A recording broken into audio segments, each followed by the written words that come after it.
Hello, Miami. This is 305 Sports Now, your home podcast and channel for all things Miami sports related. I am Will, and joining me today is a very special guest, as he is the social media director for the You Heard podcast. Right? He's also a contributor to allhurricanes.com, and he's got his own YouTube channel called Chalupa Batman as well. And let's not forget, he's a frequent guest on our favorite, one of our favorite podcasts, Locked On Canes with Alex Dono.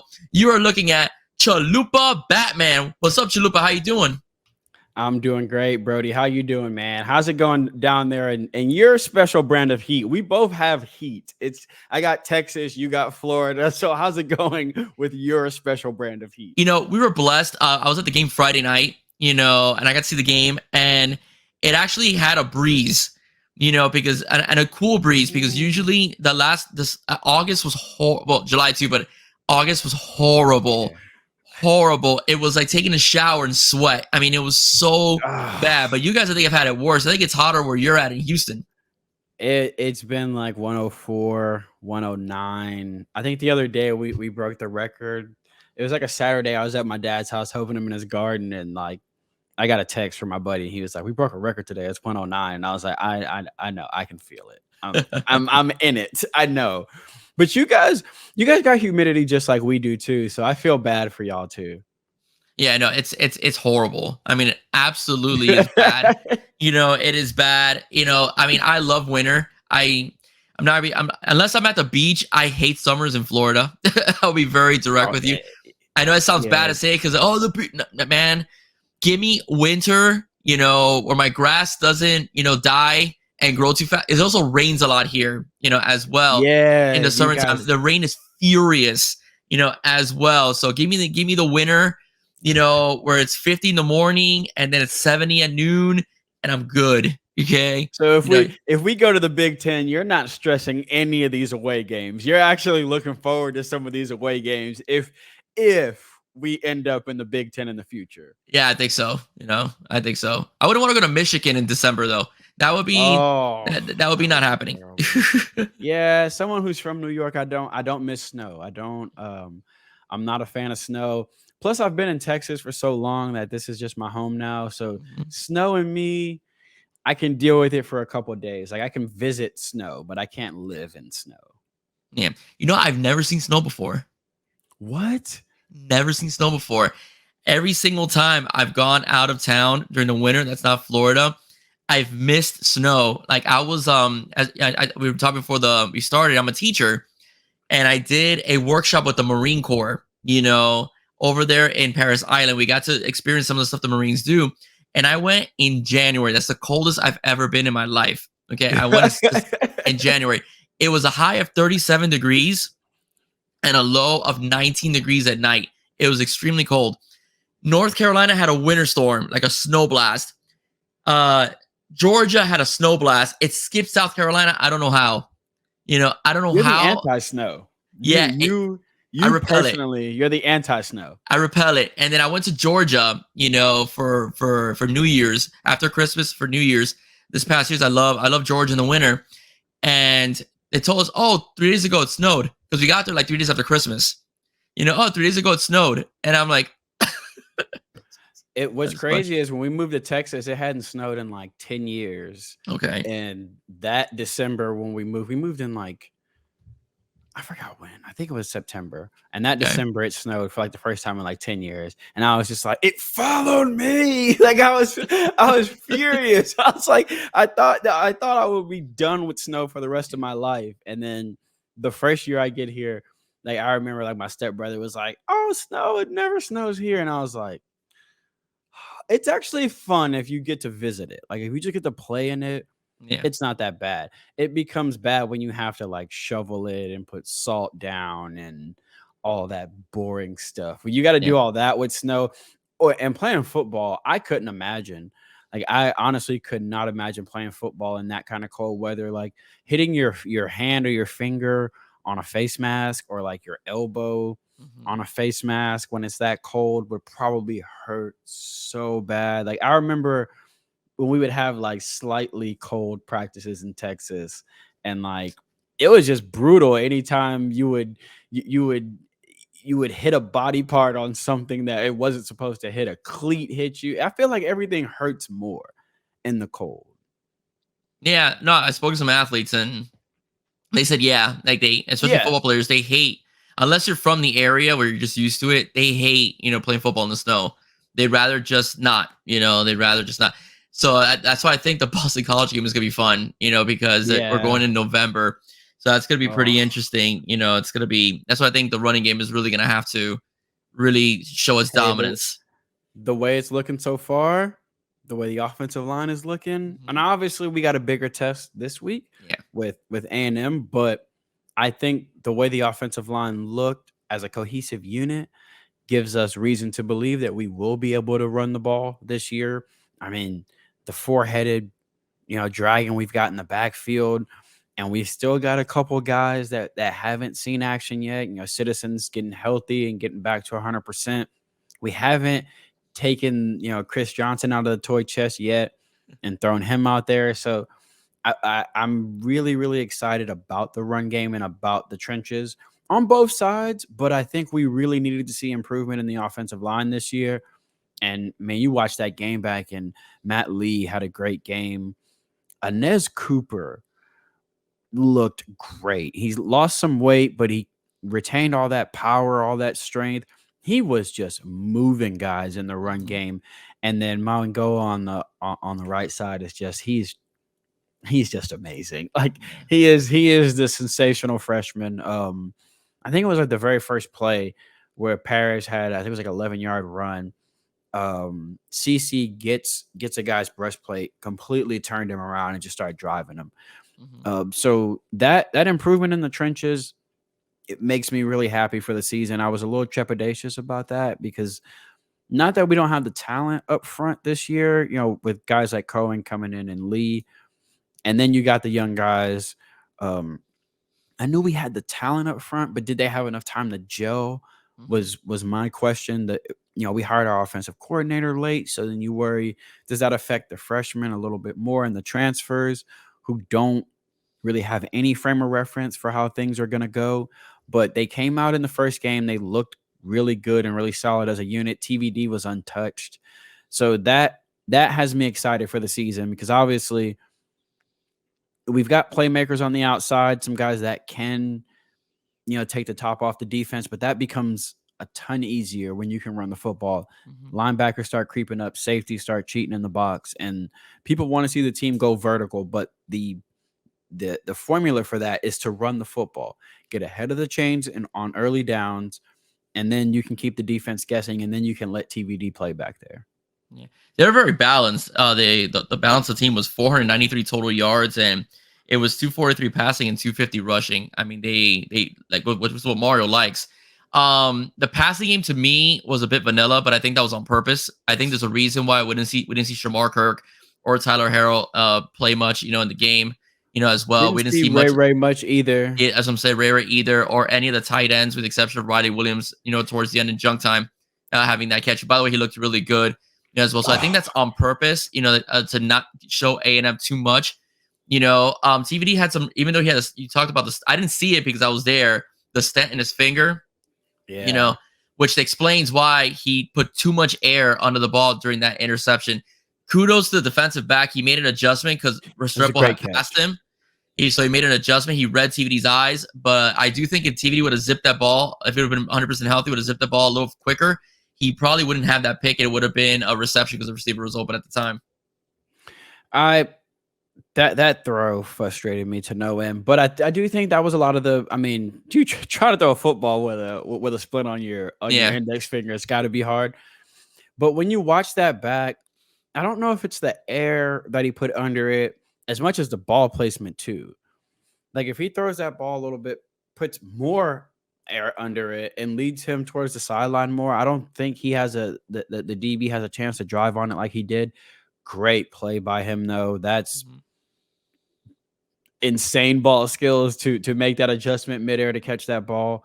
Other than that, though, TVD looked pretty comfortable. I mean, Jacoby George and Colby Young looked really good. That mid range passing game looks like it's in rhythm. They're in sync. the timing was good. We didn't see a lot of double clutching.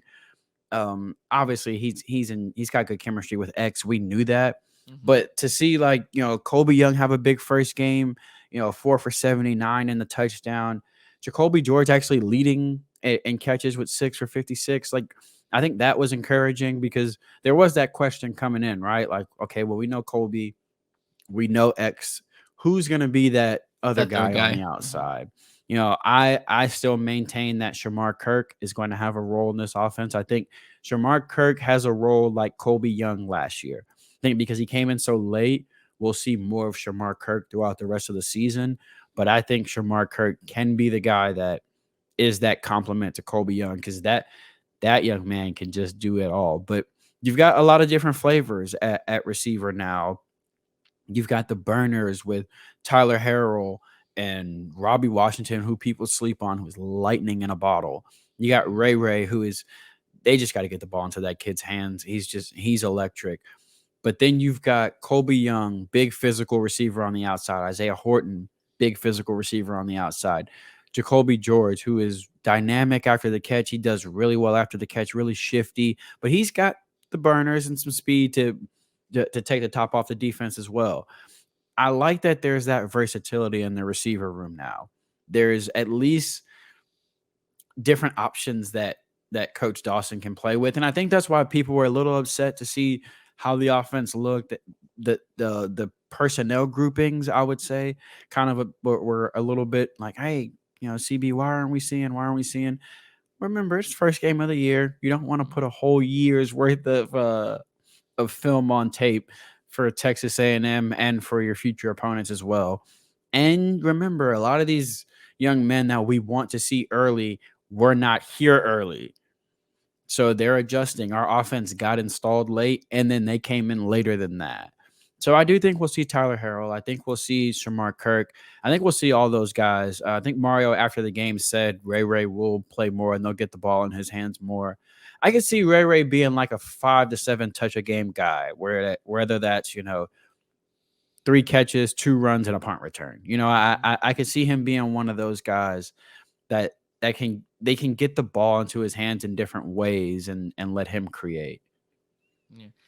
I agree, and also one thing about Shannon Dawson's offense that people need to also understand, if they look at the way Houston was governed last year under his leadership, he likes multiple receivers. He likes rotating his receivers, as well. A lot of receivers had multiple catches and had really good seasons, as well. So had a really good season, as well. So if you want to see the Shamar Kirks, if you want to see Ray Ray, if you want to see Tyler, they will be there. It's also about matchups, as well.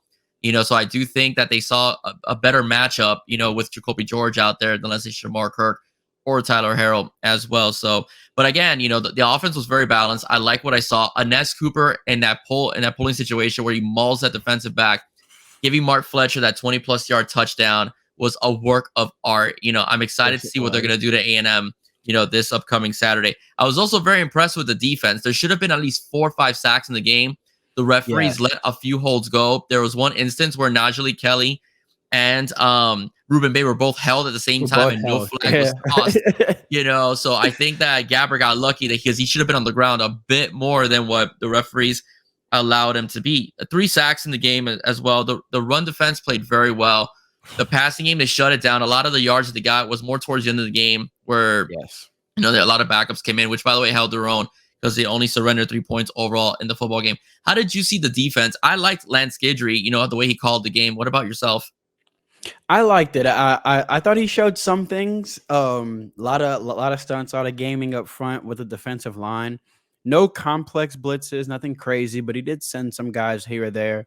But I liked what I saw in terms of the defense looked sound. Like, they tested to Corey Couch early. I think we all held our breath and we were like, "Oh, here we go, first deep shot of the year." What?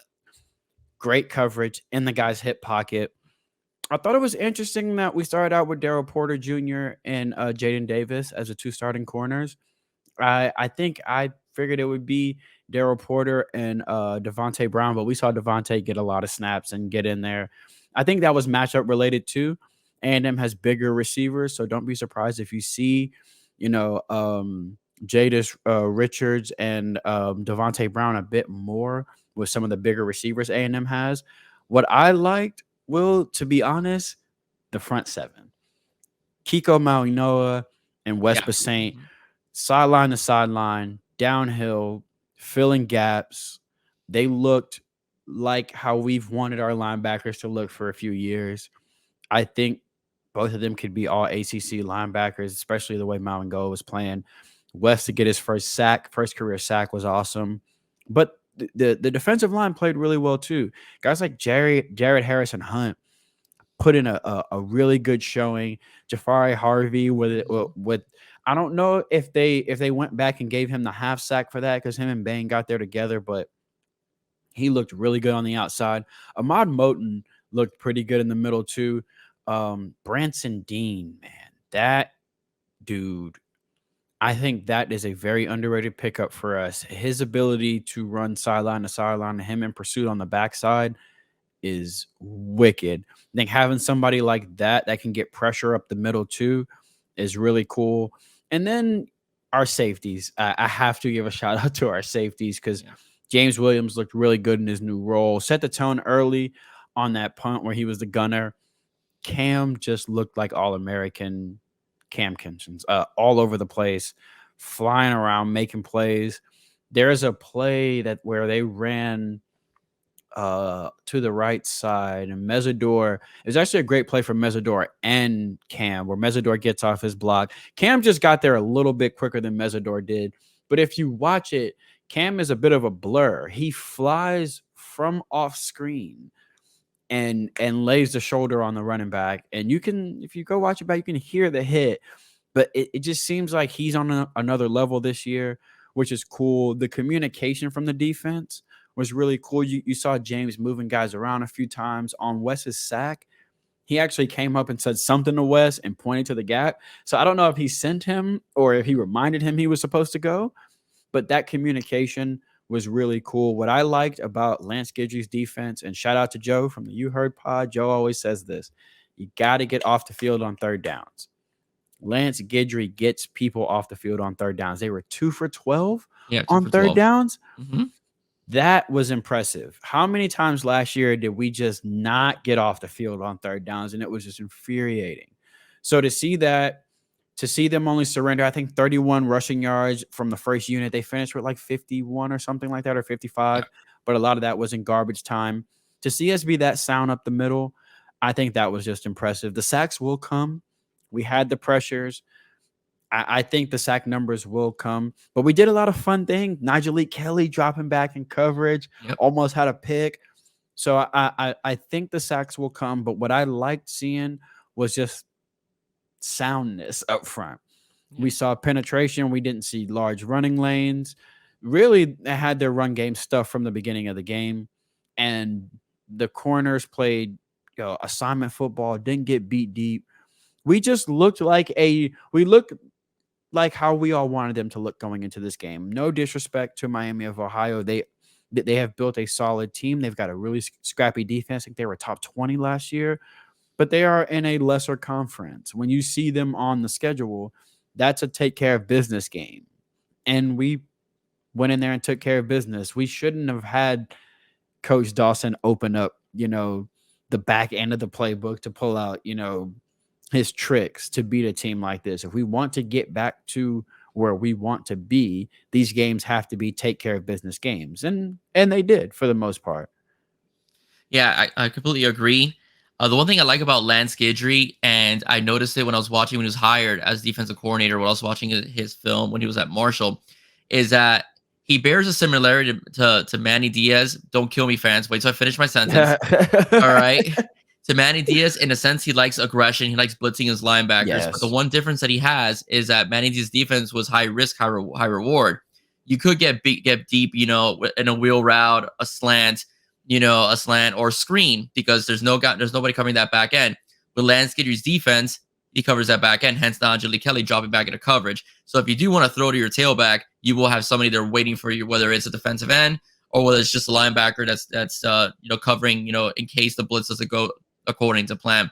So that's why I'm excited about seeing Guidry's defense, Me against too. Texas A&M, because Texas A&M just proved to us this past Saturday that they want to throw the ball on you. All right. Oh, do Connor, they? yeah, Connor Wigman looked really good, and you can Yes, tell he why did. he is the starting quarterback. 18 for 23, 236, and 5 touchdowns. The team had 411 yards of total offense. They're a much different team this year with Bobby Petrino leading the offense than they were last year and the year before with Jimbo Fisher. And I think they said that they set the tone early, and then they kind of made a statement in that game, right? We are going we are going to be an explosive offense that pushes the ball down the field. They've got talented receivers. I think they had 4 receivers with at least 3 catches that average 10 yards a carry. I mean 10 yards a catch. Evan Stewart 8 for Mhm. 115, averaging what 14.4. So they are going to push the ball down the field. We are going to be tested against Texas A&M. I think it's going to be really important for guys like Cam and James to make sure everyone's in their right positions. They understand their assignment. They understand how to pass off when there is, um, a situation where they want to run a post and then run a wheel off of it. Mhm. Everyone needs to understand what our assignment is. We cannot have a situation where the nickel corner and the safeties collapsing on the post, and then we got that wheel wide open on the Mhm. outside. Connor Wegman has proven, or he showed us in this last game, 2 things. He wants to push the ball down the field, and if you don't get pressure on him, he will carve you up. It is a Mhm. talented offense. I think that's the one part that we didn't see last week. New Mexico didn't get any pressure on him. He was way too comfortable back there. But just like us, they play who they play. They took care of business. But from what we saw from that offense, it's an explosive offense. They lost the explosion in their running game that they had last year, though. It's 8 chains in the NFL. So that to me, I think that's probably how we can get this offense off its like on its heels, stuff the run game early. This way we can pin our ears back, come after Connor, and try to disrupt that timing he's got because he's got a really talented receiving core. And if you give him the time, he's deadly. Yeah, absolutely. That's why I think pressure is going to have to, they're going to throw the ball, and Bobby Bertino loves slaying it all over the yard, so I do think that pressure will be a key role. And the one thing I do like, it plays into the hands of our defensive ends. We have a very talented group of defensive ends that we can even Yes, we do. rotate to cause Connor Wigman some heat. So I think it's be very important for the Canes to be able to do that and set the tone and make him extremely uncomfortable that he knows he's got to get the ball out quickly. So that way we could hopefully he makes mistakes and our DBs could benefit from it with getting some turnovers, interceptions, and our DNs to get some sacks. I do think though I hope so. I mean they play New Mexico State, but I do hope we run them over like we did last year because last year we dominated the line of scrimmage. With the offensive line, we just couldn't cash in on short yard situations. I do think that it will be a different outcome this time, on fourth and short, or basically from the 2 yard line, because we got these big guys now, that love to move people, and we have a big freshman in Mark Fletcher, who will run you over as well. And just the horses back there. If we're in the red zone now, if we're in 4th and 1, 4th and short, 3rd and short, there isn't that, oh man, are we gonna get this? There's that, hey, I wonder who's getting this. Is Mhm. Cheney just gonna bulldoze someone for this too? Or or they don't, just because Henry Parrish is a bit of a smaller back in stature, in between the tackles, very physical runner. Mhm. But now you've got a guy like Fletcher, you've got a guy like Cheney who in short yardage situations, that touchdown run from Don Chaney told you everything you need to know about him this year. That young man is hungry. He is running behind his pads again. And he's I think we averaged 3.7, 3.5 yards on the ground before contact. You give a running back that kind of space, that kind of ability to get going. And then at the second level, it's just him being shifty or powerful. So I think that's the key. The key is run the football early, stay ahead of the chains, and I think TVD will feast off play action. But having that upgrade, we keep going back to it, the offensive line. Mhm. Like you said, we imposed our will on them last year, but we couldn't finish. I think this year we got the guys up front that can finish and that are not going to want to stop imposing their will. Guys like Matt Lee, Javion Cohen. Like once they start running the ball successfully, these big guys up front, they don't want to see TVD drop back and throw. They want to continue to get nasty. So I think that'll be a big storyline of the game. Can we run the football successfully? And can we, like you said, get after Connor Wegman? I think it's just like you said, I think it was a great point that we can rotate these defensive ends. We can keep fresh pass rushers Mhm. on the field. And just Coach Guidry can just start sending guys. And once Najee gets tired, then you put in Ruben Bain and you put in Akeem Mesidor and then Jafari Harvey. Remember that with the versatility you have with guys like freshman guys like Bobby Washington, like Malik Bryant, there's a lot of guys that can be moved around. We saw West Saint come off the edge a couple times. So I think it'll be interesting to see how we get pressure or how we attempt to get pressure on Wegman. But to your point, the big key of having the depth at the defensive line to be able to constantly throw guys at him, I think is going to be huge. Yeah, I totally agree. I want to ask a question though. With Colorado having such a huge win against TCU, with Duke upsetting, Clemson, and with a dominant performance of Florida State, how much pressure do you think is on Mario to get this win?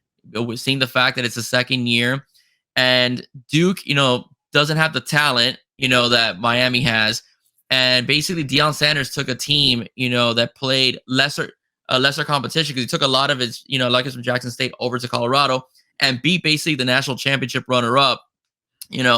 How much pressure is on Mario, even though there's 40 new guys in the roster and 2 new coordinators, to get this done and get this victory and set Miami up, for the season for success. I know it's not going to be popular, but this game is important. I know every game on the schedule is important and the coach speak and all that stuff. But this game is important for several reasons, right? That the list of recruits that are going to be here at the game this week, you obviously want to make a good impression on them, not just the ones that are already committed from the 2024 class. We've got guys from the 2025 class, some of the top recruits in the 2025 class and the 2026 class. I think Dia Bell, the American Heritage quarterback, just announced today that he'll be at the game as well. There's it's a star-studded list of recruits that are coming. Winning this game sets the tone for the rest of the season and in recruiting. And Mario does need one of those wins, right? Now, I heard someone say on another podcast that he's had I forget who said it, so I'm sorry. Someone in the comments will tell me that Mario has a signature loss already. It's time for a signature win. I don't know if A&M is that signature win, but I do think it's in the realm of that signature win vibe that we need because it's early in the season. We're trying to change the culture. My theme for the season is show them who we are. The way that starts is not by beating, no disrespect, but Miami of Ohio. It's beating Texas A&M. It's beating an SEC team because in the eyes of a lot of people, that means a lot. I mean, to me, football's football. It doesn't really matter what conference you play it in, but the SEC does recruit a different caliber of football player. So to beat an SEC school is a big deal. To just start off your year positive when there was so much negative last year and so much turnover and so many questions. I don't know if I'd say pressure for Mario, but I would say this game, as important as a week 2 matchup can be, this one is important for recruiting, for morale. I think we've got a fan base that's very anxious. I'm not sure if we know what we're anxious for, but we're anxious. We want to see just that things are moving in the right direction. And I think getting a win here would just reaffirm that, things are moving in the right direction. We knew this was not a one-year turnaround situation. We want to build a championship culture and a championship program. That does not happen overnight. So we got to give Mario time, but I do think there are those steps along the way where you can show it's working. The vision is here. I think we've seen the energy is different in the team. I mean, we can all feel it when we see them. They seem like they've bought in. The culture seems to be different. That has to translate to wins on the field, though. So I think getting a win against A&M as much as I don't want to say it's pressure because it's week 2, realistically, I'm sure in the locker room they have a feeling where it's like we need to get this W. I think the season doesn't feel like it's really kicked off after beating Miami of Ohio. I think you get this dub and it'll really start to feel like, okay, now we're in 2023. Now we're the Miami Hurricanes, 2-0, beating a solid opponent, a good opponent. Now, I think it'll give them positive momentum for the rest of the season. What do you think? Do you feel like it's a game that Mario's thinking, all right, like I need to get this one?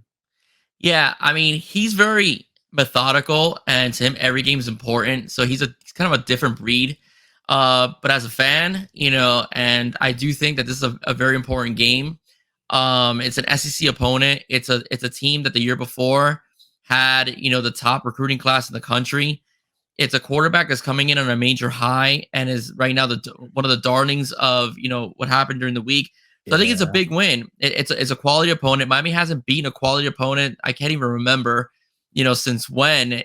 So I do think that it's a major weekend for the Canes, and I do think that beating Texas A&M, then it'll set a tone for the rest of the season, as well. So I do feel it's a big game. I don't think Mario feels pressure, especially since early in the season. I mean, they lose to A&M, they beat Clemson and Florida State. No one's talking about A&M. I Yeah, that's understand that. true. That But context is, yeah, it's everything. yeah, but I do think that it's important as of right now because oh crap, this Canes team might be for real. Despite the fact it has 40 new players and 2 new coordinators, as well. So for me, it's a must win. It's a must win game. And It's a much needed win. after seeing, Clemson go down, I won't say the ACC's wide open, but, did we see that coming this early? So, Florida State looked good. And again, I go back to recruiting. Florida took a very bad loss. I'm not saying this to troll them. They lost. It wasn't a very good showing for them. Florida State looked good, obviously, and you're battling both of those schools for a lot of recruits in South Florida. Continuing our positive momentum while one of them is not having so much of positive momentum helps in that aspect as well. And I think the fan base is, like you said, is eager for a win they can latch on to, a win that they can say, okay, all right, I believed. I know this is, this ain't a national championship, team right now, but okay, we're getting there though, right? We're beating the teams we're supposed to be, and then we're beating good teams as well. I think you need both of those. You need the take care of business. All right, 38-3. That's what we're supposed to do. And then you also need you got to beat some of those teams every once in a while that looks like it may be a hiccup on your schedule. It's early in the season, so you don't want to put too much importance to it. But like you said, we've seen some teams like Colorado who came out really well, like Duke. So it could be more so that the fan base feels more pressure for this game. I think the fan base does. I think the fan base wants something to hold on to for the start of this Mario Cristobal era. And I think a concisive win over A&M could kind of calm down the fan base and give them something to hold on to. I think they're us. We are probably a little bit more anxious and nervous about this game because I think it means it means way more to them than it will ever for us because they got to play the game. But I Mhm. think it means a lot to us as fans because winning this game just lets us know, all right, the train is on the tracks. It's on the right tracks. There has to be those moments where you see the progress. And a game like this, if we go in and take care of business, would be huge just on the fan side of it, not necessarily from the guys in the building, just from the fans. I think it'll do good for us. We all want this team to do well. I mean, we do shows, we buy the Mhm. merch, we love our Canes. But we're also gonna be hard on our Canes when we need to be hard on them. But at the end of the day, we want a successful program. I think it starts with beating teams like Texas A&M. And because we've been through a couple rough years, I think the fan base, like I said, is looking for something. They're looking for a game that they can go, okay, that one, that shows me that they're my Canes. Yeah, we may not have the 2001 roster now, but he's building something. And to get a win like this over a team, like you said, they looked impressive in their first week. That offense is real. It's explosive. We knew that receiver was good. We didn't know how good Connor Wegman would be, but he looked really good. So getting this dub, I think, would mean a lot for the fan base. I know it's going to mean a lot for Mario, but I think it'll mean a lot for the fan base too. I think that's who feels the pressure on this one. I think we feel the pressure just because when you come off a bad year, you just don't want it to be that again. You know what I mean? You just don't want it to snowball negative. So I just think it'll calm the fan base down more so than anything else. If we can get this W over Texas A&M, I think it'll calm the fan base down. They won't be so anxious, and they'll be a little bit more positive. Last year wasn't a lot of positivity, so I think we're anxious for more positivity, but we're Canes fans. We can be very, very stubborn and very hard headed. We need to see it, right? So hopefully we go out and we take care of business. I think our two coordinators are going to cook up a great game. I think they both came in with their vanilla ice cream for a reason. I think when they left the house that morning, there was all the flavors in the freezer, and they picked homemade vanilla for a reason. I think both of them are laughing at every report they see about their scheme being vanilla. I think if anyone has watched any Coach Guidry, his scheme is anything but vanilla. So the fact Mhm. that we saw that means he kept something in his back pocket. And I'm excited. I'm probably more excited to see the offensive and defensive schemes than I am for like any one player, because we still haven't seen them open up their toolbox yet. And as someone who likes Coach Dawson's offense too, I'm very excited to see us get into these games against high caliber opponents.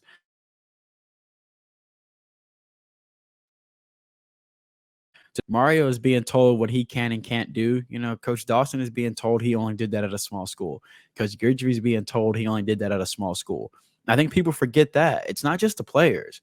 Our coordinators have massive chips on their shoulders too. So this is a game where they can go put their stamp on the Miami Hurricanes as well. Coach Guidry can have a game where his defense can put their stamp on this new Miami Hurricanes team. Like you said, 40 guys. This is a completely different team. Completely. So we don't really know the identity of our team yet. I think a game like this can establish our identity as a team. I mean, we'll find out definitely Saturday, 3:30 on ABC. It's going to be on network television, and it's going to be a packed house at the Rock. So I'm excited to see that as well. One thing about you is I love your background because you're not just a Canes fan, but you're also a comics and anime fan. And I want to discuss something with you is there's a lot of issues with the MCU right now and the DCU right now. Oh What man. what's your perspective on both studios trying to get the ball rolling but can't seem to find their footing? One since Endgame, and one because um, the popularity of James Gunn isn't a fan favorite at the moment. I think DC's problem isn't James Gunn. I'll start with DC because they vex me. Um, DC's problem is they wanted to run before they could walk and or crawl. They weren't crawling yet, and they decided to run 100 miles an hour because they had to have their Justice League. They had to have their Endgame moment. Mhm. DC, to me, has always had better comics than Marvel and better animated content. Yep. I've always read more DC than I have Marvel. Green Lantern's my favorite. At one point in time, I was probably reading like 8 Lantern titles. There was Green Lantern, Green Lantern New Guardians, Green Lantern Corpse, which was more so John Stewart's story, who we talked about this last Yeah, night. That's not exactly my favorite Lantern. he's my Um, favorite. but there was the Sinestro Corps, the Yellow Lanterns, Larfleeze, the Orange Lanterns had their own series. The Red Lanterns had their own series as well. Then you had New Guardians, which was Kyle Rayner bringing one from each team. There's so much DC has to offer with their characters that's not just Batman, Superman, and Wonder Woman. And even in those 3 aspects, I don't feel like they give us enough of the depth that these characters have. How much of Batman versus Joker do we need?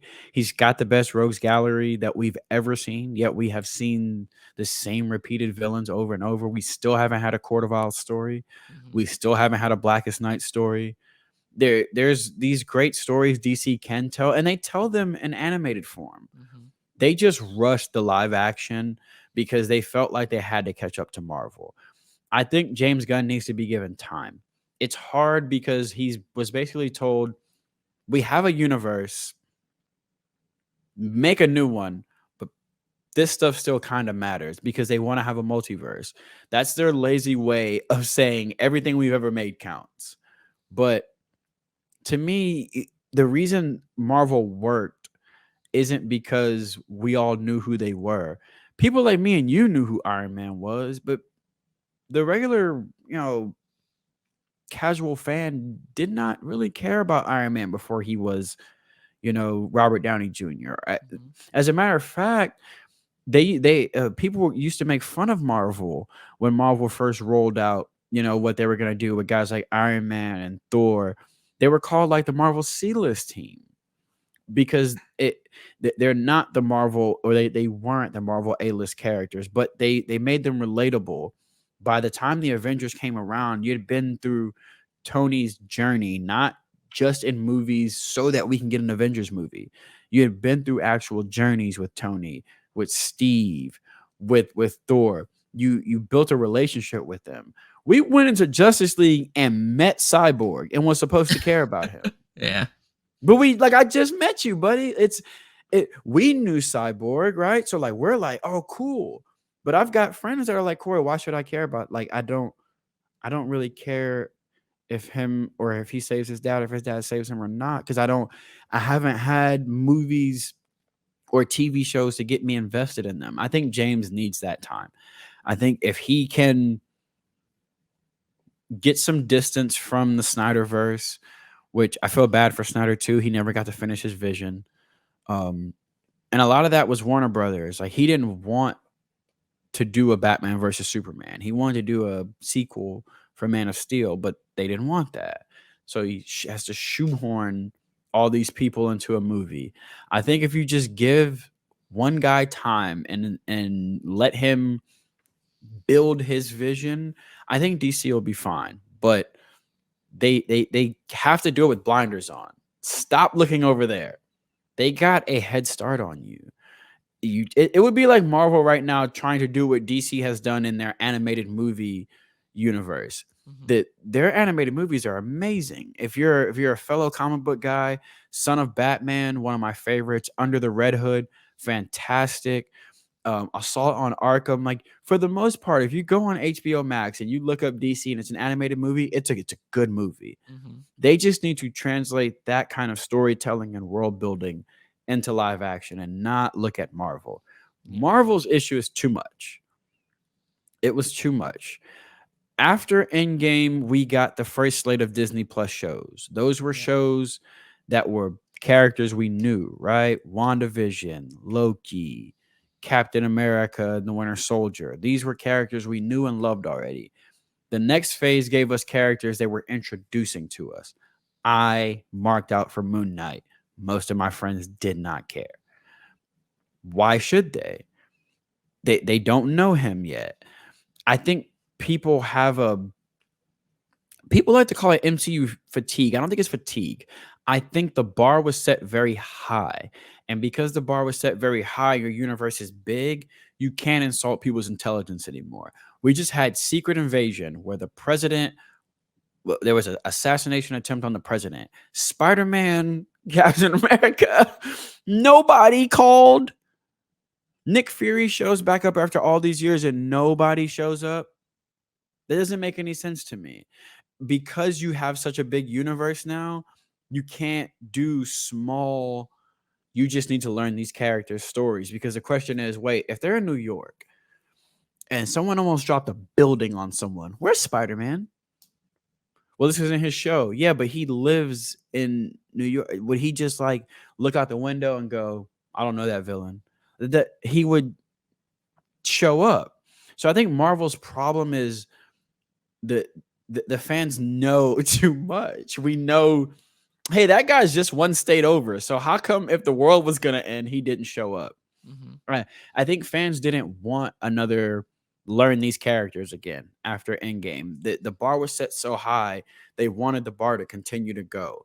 But I think Marvel needed to introduce new characters because first of all, it costs a lot of money to keep bringing back those original Avengers. Robert Downey Jr. and those people cost a lot of money. Mhm. And the way comics work, you do need a bigger roster to pull off some of these stories. Civil War was fun. Civil War is nothing like the comics because the Mhm. roster they had to play with, it wasn't as big. And I think they're gearing up for Secret Wars. And for Secret Wars, you need a massive roster for. So I think that's why they felt the need to introduce so many characters. But I think introducing all these characters through Disney Plus shows and not enough through movies, I think people just stopped caring. I think it became too much. It's like, okay, another Marvel show. That's what I get from my friends now. I don't get, oh, Iron Man 2 is coming out. I get, dude, another Marvel show on Disney Plus from a character I don't know. And then I'm having to like tell them, no, no, no, like you want to watch Moon Knight, like it's really, really cool. I think it's too much. And then I think the quality kind of suffered on some of these TV shows. You can tell that they were rushed, and the MCU never felt rushed. It always felt polished. It felt Mhm. like everything was in place for a reason. And then the more it started to come together, the more you went, oh no, everything was in place for a reason. Every story they told, every thread mattered. Now it kind of feels like they felt like making a She-Hulk show, so we got one. But what was the actual point of that show? It was a fun show, but that's we didn't really get projects in the MCU that were like, watch it or not, it's a fun show. It was Thor 2 is out, which at the in hindsight, people don't like Thor 2 as much, but at the time, it continued a story. It Mhm. continued character building. It continued threads that you didn't know were going to come back. We didn't know Mhm. what the ether was at the time. We thought it was some throwaway stuff from a villain we didn't like. Turned out to be the Infinity Stone. All these little things mattered. I think now to guys to people who watch the MCU, guys and girls, sometimes we're watching stuff feels like it doesn't matter. There's a celestial in the middle of the Indian Ocean, and it has not been referenced at all. The one time it got referenced after the Eternals was in She-Hulk on the side of a newspaper or on the side of a newscast. You want to talk about insulting somebody's intelligence? There is a celestial poking out of the water and nobody's mentioned it. Fury comes back after being gone all these years and no one was like, "Hey, by the way, there was a giant god that came." I don't know if you saw it in space, but a god came, grabbed some people and left. And then there's also one that looks like it, made of marble in the Indian Ocean. I think because of it feels like not a lot matters. I think that's why people are waning on the MCU. It just feels like there's too much and everything doesn't matter. It's taking too long for things to connect or things are just not connecting. I don't know if they forgot about the Eternals movie. I liked it, but a lot of friends I have didn't. And a lot of casual Marvel and or comic book fans didn't like it. But then you see DC do something like the Batman, and it was a great movie, and people liked it. I think at the end of the day, if you make something quality, people will care. Yeah. I think Mhm. when it comes to like people like me, it needs to at least be close to story. Like Thor, the gore, like that gore storyline was terrible because the comic book storyline is a lot more fun. So sometimes I don't know how you feel about this. Do you ever feel like it hurts you knowing what you know sometimes going into these movies or TV shows? Because like I went into gore knowing what happens in that story in the comic book, and then the gore they gave us wasn't as menacing or scary to me. And that movie fell completely flat to me. Whereas I've got other people that were like, "Oh no, it was fine, it was cool," but I'm like, to me, it wasn't what I thought it should have been.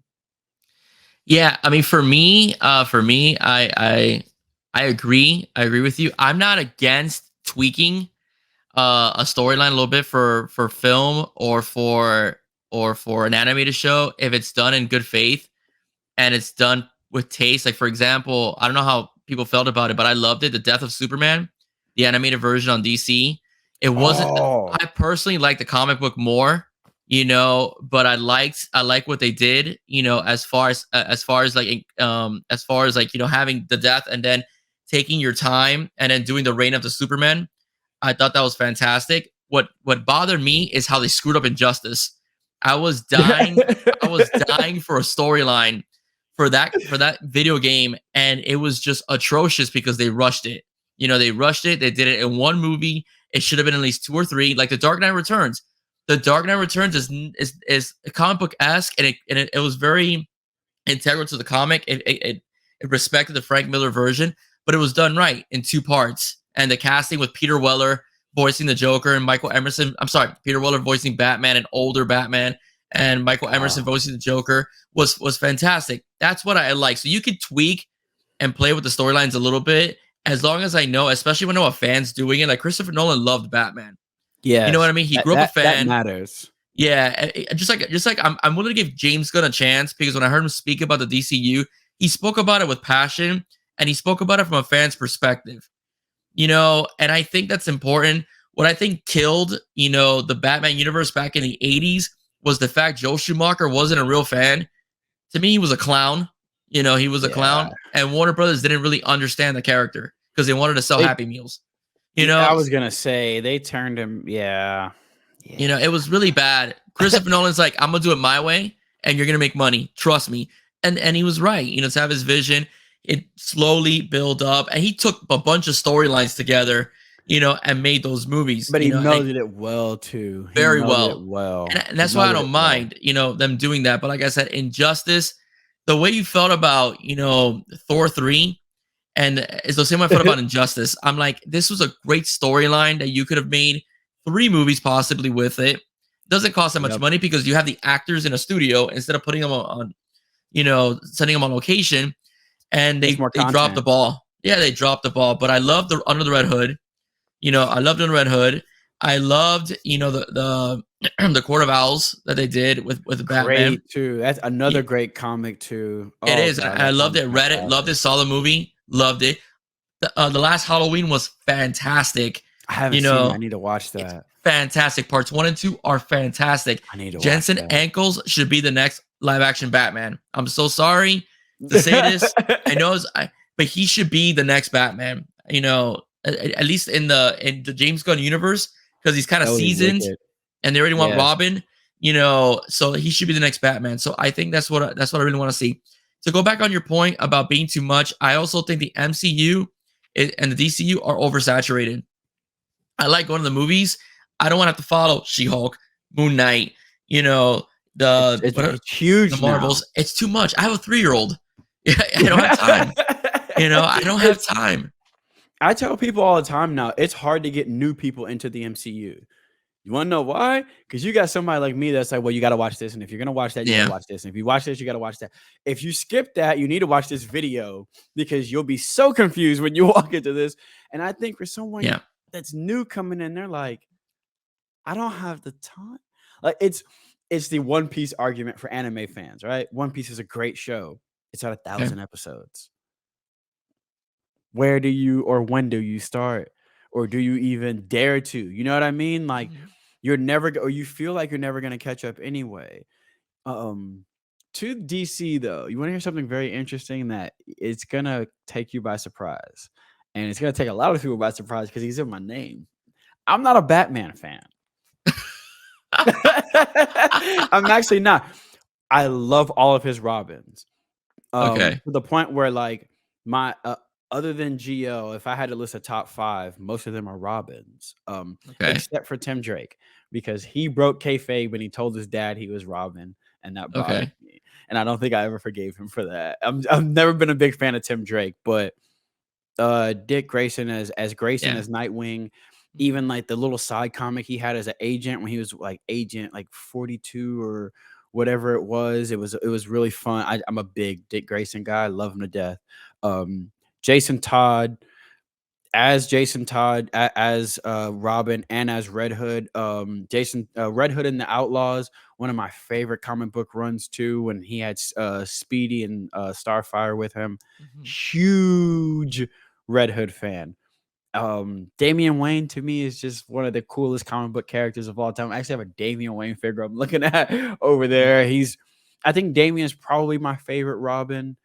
His run, his Batman and Robin run with Dick Grayson in the Batman suit was really cool because him and Grayson have such a like cool relationship.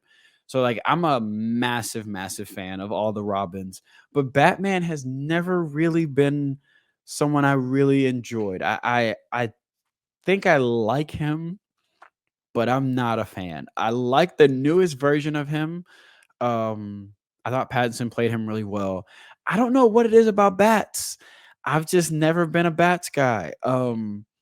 I love all of his Robins though. Like to his Yeah. credit, he trains a heck of a sidekick. Yeah. But I've Being just a never been a John Stewart Batman guy. fan, it shouldn't surprise you that I like Batman because I like that stern, serious superhero type.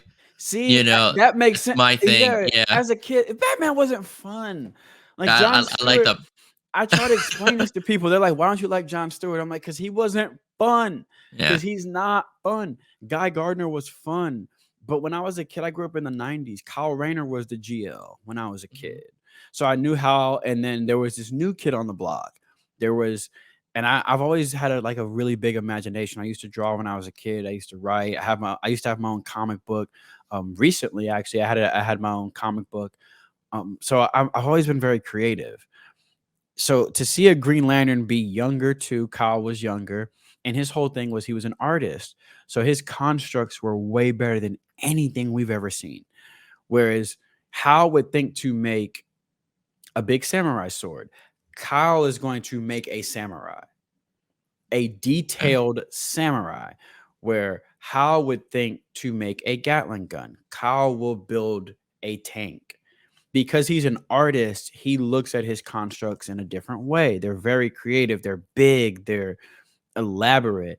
And we really didn't like see a lot of that. And so he became like my favorite when I was a kid, and his suit was different. He wore a different kind of mask and like gauntlets. It's the original black one. If you ever Google Kyle Rayner, it's his old '90s uniform. It was one of my favorites of all time. I actually have a Kyle Rayner down there that I sometimes put on display.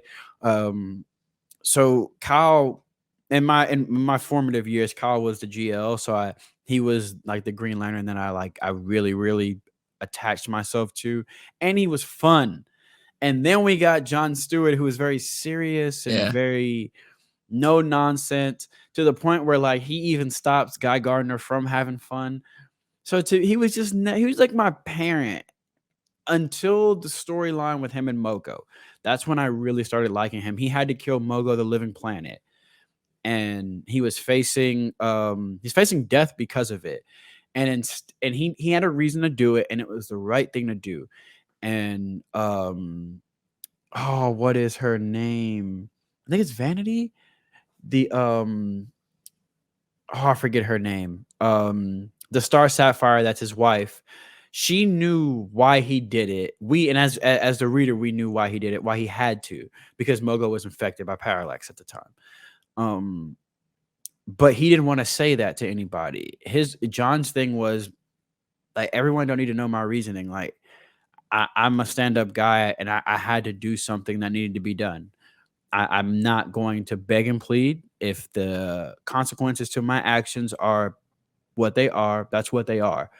Like, I think I always disliked him because of that, like, very stern code of honor. But then, like, to see it in that storyline, the way they wrote it, like page after page, you're just like, this is like the most honorable like character you've ever read in your life. Like for him to literally be on the chopping block and to not make Mogo or the rest of the Landing Corps look bad, he's like, no, I killed Mogo. Just do what you got to do.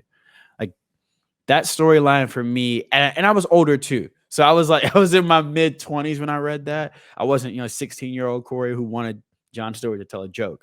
So being older, living on my own at the time, having life experience, just like reading a more adult Green Lantern at that time, that's when I became a fan of his. But before that, oh man, he was if we didn't have Simon Baz, he would still probably be my least favorite Earth Lantern.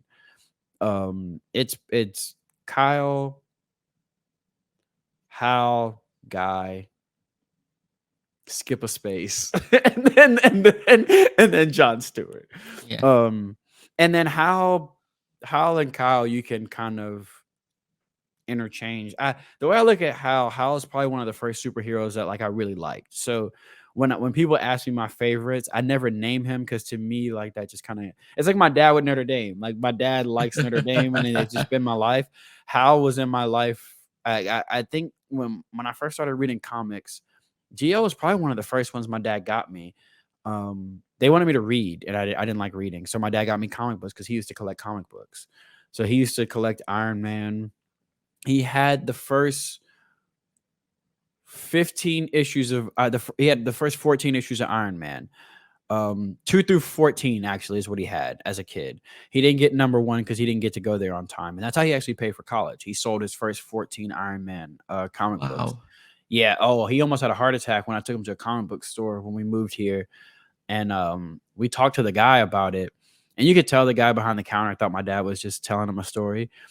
And then my dad starts explaining like the covers to him, like 3 and 4 was like this, and then 7 I really liked it and the dude was like, "You had the first like 15 Iron Man." My dad was like, "No, I had like 2 through 14, but yeah." And I sold them so I could go to college. And the dude like showed my dad how much one of those would go for, and like spun the computer around. I thought my dad was gonna have a heart attack. He was like, "What?" And I told him, I was like, "Yeah, like I don't know if you know this, but like we could possibly be very rich right now if you still had," because he had like the original like first few issues of Silver Surfer when they came out. He was a big fan of the Fantastic Four, Silver Surfer. He wasn't as big into DC as I got when I was a kid. I think he read Batman, but I think for the most part, it was a lot of Marvel. My dad loved Iron Man and he loved Thor. He tried to get me to read Thor when I was a kid, but if you ever tried to read Thor, it's written how he speaks. And reading in that weird text, I didn't like it when I was a kid. But for someone who had a big imagination, he told me Green Lantern can make things not off his willpower, because my dad's not that big of a nerd where I don't think he knew that. Not that big of a DC nerd, that is. But he told me that they make constructs or they make things based off their imagination.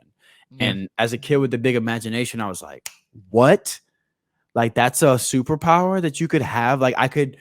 So my dad used to always tell me my superpower was my imagination. So for him to tell me that there was a superhero that had a power based off their imagination, it was like, who? And then he showed me how, and I started reading Green Lantern.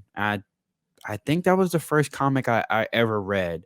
And then I would get like the toys that would have the comic in the back of it. I always like getting those when I was a kid. And that's basically how I started my nerd journey. Is my parents wanted me to read, and my dad was a comic book guy. So he was that kind of dad where he would take me to the store, and I'd like say like, well, I want like Raphael. And he'd say, well, okay, well, if you get Raphael, you can't just get Raphael. You know, you have to get his other brothers. And if you get his other brothers, you got to get like Bebop or Rocksteady because they have to fight somebody, and you don't have a villain from Ninja Turtles yet. And then he'd be like, well, they have this helicopter, and if you're going to get Bebop and Rocksteady, you can get the That was my dad. He was that kind of nerd dad, to where like I would go to the store to get Hal Jordan, and he'd be like, well, who are you going to fight against him? I'm like, oh.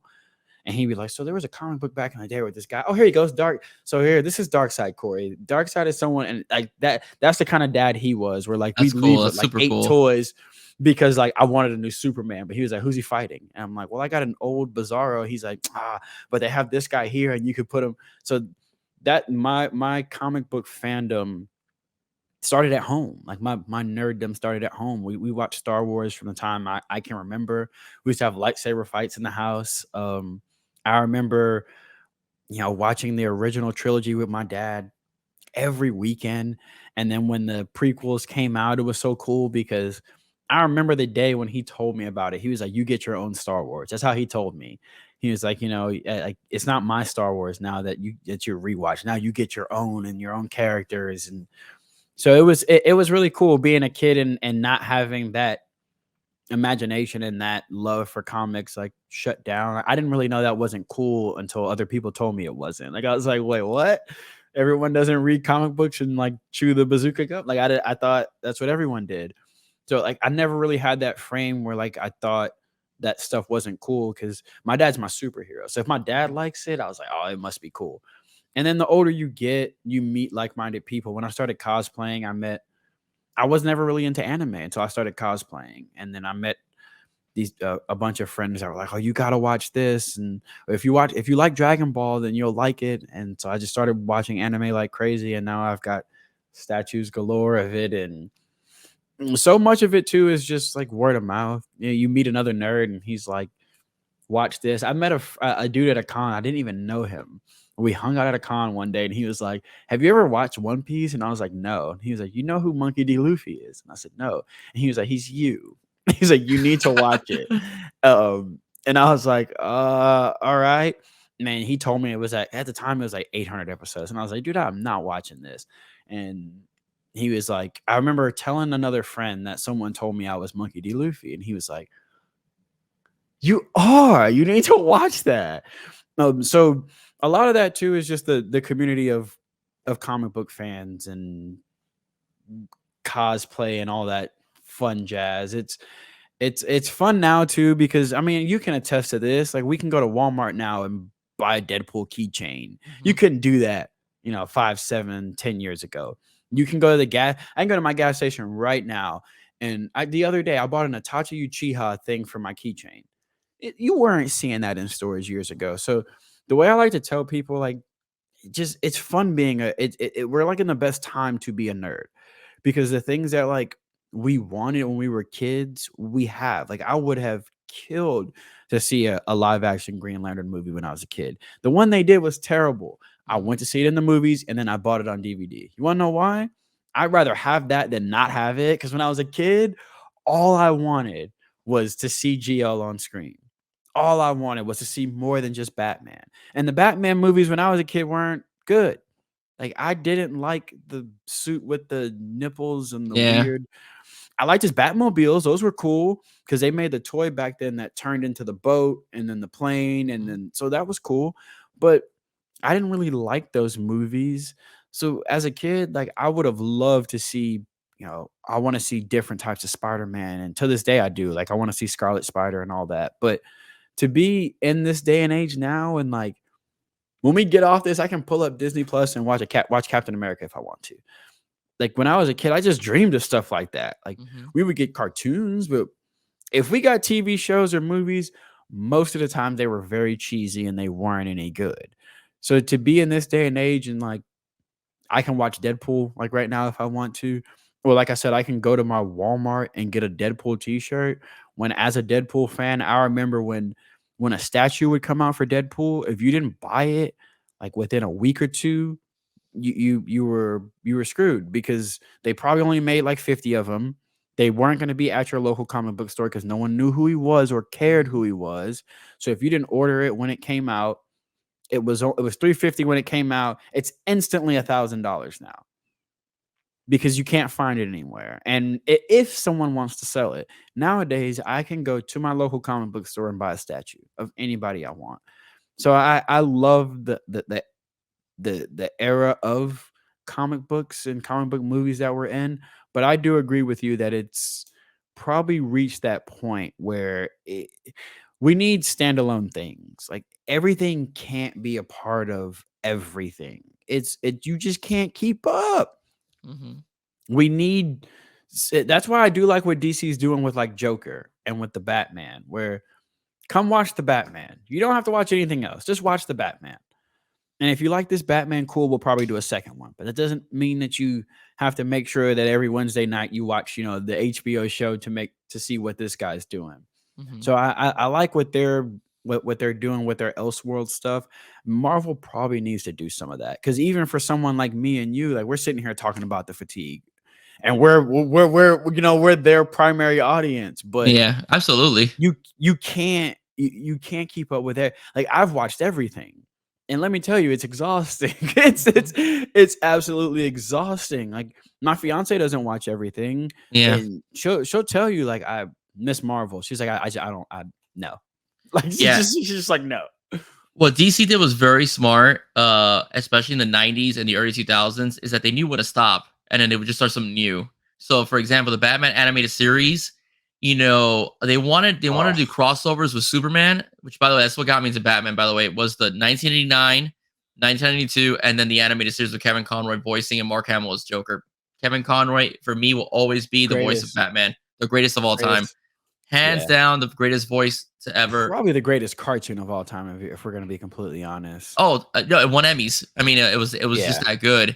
And so you had that, and then they want to transition to bring in Superman, so they did a crossover thing, and then they brought in Superman as a crossover, and then they did a Superman animated series, which they humanized Superman slightly. They didn't make him as powerful as he was in the comic books on purpose to make him relatable.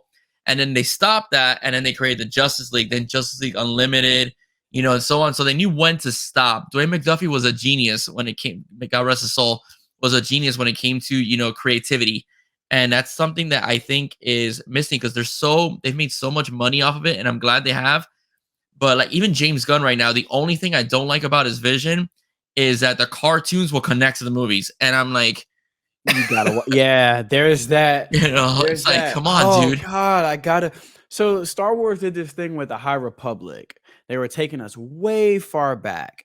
And I was so excited about that. And they were like, it'll be intertwined in books and movies and cartoons and comics. And I instantly was like, okay, I'm out. I can't do all of that. Make one thing. Like, why do I think that's just getting older too. That's just like getting Yeah. older. It's like put everything in one spot for me. But as a fan of any of these things, you can only give it so much time. Like, you know what I mean?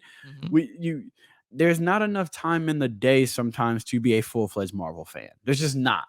You either have to decide you're not watching anything else on some days when these shows are out, or like I miss Blue Beetle.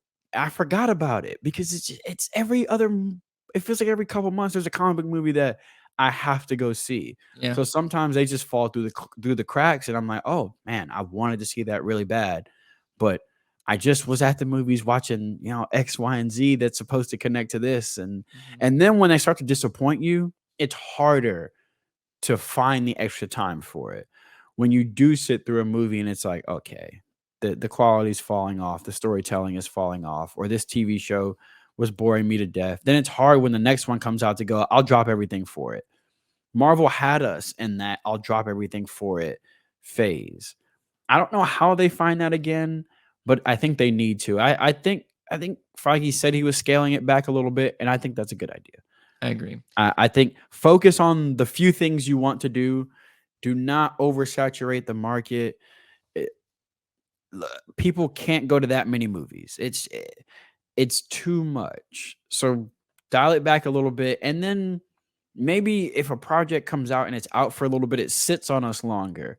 So the people that didn't get to see Moon Knight, maybe that want to go watch it a couple months later, they don't feel like, well, if I don't watch it 3 weeks after it premieres, then I'm screwed when the movie comes out. And then that means I can't watch the movie because it connects to Moon Knight. And then that means I can't watch the Loki series because if I didn't watch Moon Knight, I can't understand Loki. And then Multiverse of Madness is happening. And if I didn't watch Loki, and then people just end up going, well, then I won't watch it. Or I'll just come for the movie and I'll ask 78 questions to Corey when I sit next to him. That's what my friends do now. They just won't watch the Disney Plus shows, and they just like the entire movie. They're like, why did he do that? What who's that? Who's that guy? Because it's too much. Yeah. If you've got kids and you got any other interests, like you like anything else in life, it's really hard to keep up with the MCU. It's Yeah. almost impossible nowadays. No, it completely is. Chalupa, thank you so much for coming on. I greatly Thank appreciate you your for time. having me. I loved the fact that we covered the Canes and we also talked a little bit of comics. The only person Oh I've done the yes. comic book conversation is actually with Dono because he's actually a huge Batman fan.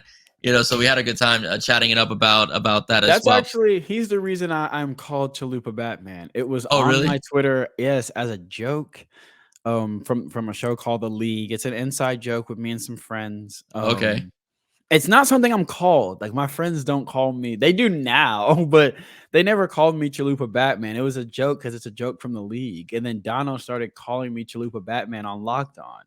Oh, So then, yeah, no one, no, there's not a soul on Twitter that knows my government name. that's I'm too either funny. CB or I'm Chalupa Batman. That's And too funny. so shout out to Dono. Dono is probably the I like to say the sole reason, but he doesn't like me to give him credit, but I'm gonna do it anyway.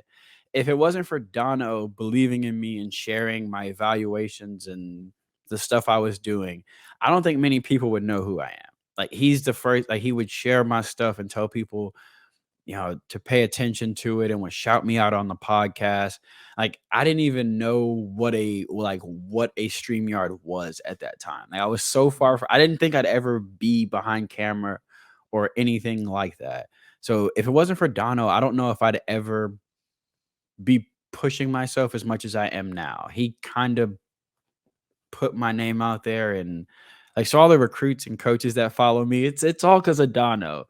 So if I blow up your timeline ever and it's too much for you, don't blame me. Blame Alex Dono. He turned me into this monster. It's fine, man. He's a good person, man. He really I love is. Dono to death, He's man. a seasoned vet here down in Miami, a very well respected sports radio guy. And when I was starting the show, he's one of the few people I had for one of the first guests I had on. Aside from obvious colleague who's Alejandro Solana, who's also here from Miami, told me when I had him on, he said, "Hey, reach out to him. He'll come on. He's a good guy, and he's been on 3 times already. I plan to have him on again." He's the one that introduced me to StreamYard, actually, which is really funny. Really? I'm a Zoom guy, because I'm teachers. We Zoom, Then I started seeing Yeah. we started seeing the aesthetics and so on. I'm like, man, that's pretty cool because StreamYard has more of those features. It's more for streaming. And he'd probably kill me for telling the story, but whatever.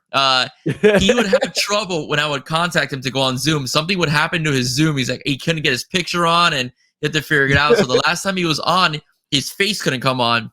So I just told him, look, I'll just put you on StreamYard. So I told him, don't worry about it, Don. The next time I come on, I'm gonna be fully invested in StreamYard. He's like, yes. He's honestly one of the nicest, humble, probably just when you meet people that have been in the business that long, you kind of expect them not to be as giving as Dono He is. totally is. He is Totally is. he is just one of the nicest dudes I've ever met. Like I said, I know he probably doesn't like me giving him the credit for it because that's the kind of guy Dono is. Every time I give him the credit, he says it's my hard work, but I always like to shout out Dono because without Dono believing in me, I think he was like the first person to believe in me. And without Dono believing in me, I don't know if anyone would even like know that Chalupa Batman is a thing to say.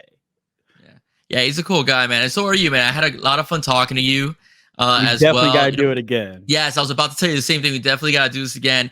I'm gonna be working. I know you're doing live streams for the Canes halftime show. I may be doing that as well, or doing pregame. So maybe we'll work together, and I can have you on a pregame as well if you have time, as well, or vice versa. You can call me anytime, and I'll jump on yours as well. Okay, Hey, let's do it. Let's do it, man. I had a great time, and we can even do comic books, man. It would be funny as well. Yeah. All right. If you want to find out more about Chalupa Batman, find him on Twitter. He's at Chalupa Batman, Corey Carmona. You can also find him on allhurricanes.com as well. Check out his contributions at the You Heard podcast. Don't forget to like, share, and subscribe to them as well. And it's also his YouTube channel as well, which is Chalupa Batman. All right, Corey, once again, thank you so much. Have a great day. Thank you so much, guys. And if you like this show, if you like this interview, if you like this collaboration, please don't forget to like, share, and subscribe to 305 Sports Now. Once again, I am Will for Chalupa Batman. Have a great day. God bless. See you soon. Go Canes and beat A&M. Bye-bye, guys.